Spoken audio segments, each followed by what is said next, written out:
Joseph Vijay எனும் நான்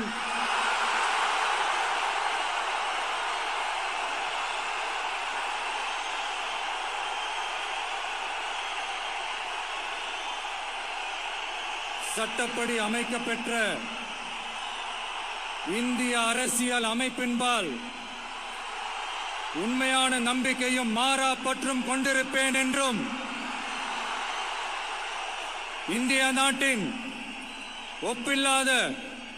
முழு முதல் ஆட்சியையும் ஒருமையையும் நிலை நிறுத்துவேன் என்றும் தமிழ்நாட்டு அரசின் முதலமைச்சராக உண்மையாகவும் உளச்சான்றின்படியும் என் கடமைகளை நிறைவேற்றுவேன் என்றும் அரசியல் அமைப்பிற்கும் சட்டத்திற்கும் இணங்க அச்சமும் ஒருதலை சார்பும் இன்றி விருப்பு வெறுப்பை விலக்கி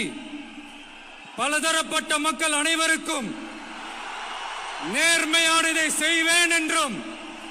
ஆண்டவன் மீது ஆணையிட்டு உறுதிமொழிகிறேன்.